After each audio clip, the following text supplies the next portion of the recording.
જમ્મુ કાશ્મીરમાં હિમ પ્રકોપ યથાવત રહ્યું છે। આપણે કહી દઈએ કે જમ્મુ કાશ્મીરના સોનમર્ગમાં હિમસ્ખલન થઈ રહ્યું છે। જોકે જાનહાનિના કોઈ સમાચાર નથી। અનેક હોટેલને નુકસાન પહોંચ્યું છે। બરફવર્ષા પણ યથાવત રહી છે। મધ્ય કાશ્મીરના ગાંદરબલ જિલ્લામાં દુર્ઘટના સર્જાઈ છે। બચાવ ટીમોને સ્થળ પર મોકલી અપાઈ હતી। જમ્મુ કાશ્મીર અને અન્ય પહાડી રાજ્યોમાં સતત બરફવર્ષા થઈ રહી છે, જેને જોતા હવામાન વિભાગે હજુ પણ હિમસ્ખલન થશે તેવું એલર્ટ આપ્યું છે। જમ્મુ કાશ્મીરના 11 જિલ્લામાં ચેતવણી આપી દેવાઈ છે। ગંદરબાલ, અનંતનાગ, બાંદીપોરા, બારામુલા, કુલગામ અને કુપવારા સહિત 11 જિલ્લા માટે એલર્ટ આપી દેવાયું છે। આ તરફ ડોડા, કિશ્તવાડ, પૂંચ, રાજૌરી અને રામબનમાં પણ હિમસ્ખલનની ચેતવણી આપી દેવાઈ છે। હિમસ્ખલન એક કુદરતી આફત છે, જ્યાં પહાડો પર બરફ જામી જાય છે ત્યારે અચાનક તેજ રફતારથી નીચેની તરફ સરકે છે, જેનાથી બરફની પૂર જેવી સ્થિતિ સર્જાય છે।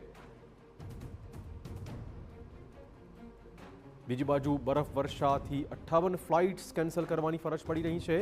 મંગળવારે બરફવર્ષાના કારણે જમ્મુ શ્રીનગર હાઈવે બંધ કરાયો હતો। આ સાથે શ્રીનગર એરપોર્ટ ઉપર પણ તમામ ફ્લાઇટ્સ કેન્સલ કરાતા લોકોને હાલાકી પડી હતી। બરફવર્ષાના પગલે ટ્રેન સેવા પ્રભાવિત થઈ છે। બનિહાલ અને બડગામ વચ્ચે કેટલીક ટ્રેન કેન્સલ કરાઈ છે।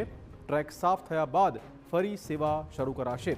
સ્થિતિ એવી સર્જાઈ છે કે ઇમરજન્સી સેવા અને સશસ્ત્ર દળોને પણ મુશ્કેલીઓ પડી રહી છે।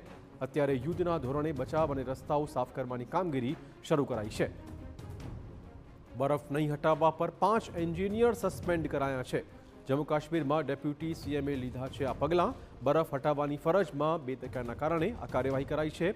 પીડબ્લ્યુડીએ 5 એન્જિનિયરને સસ્પેન્ડ કર્યા છે।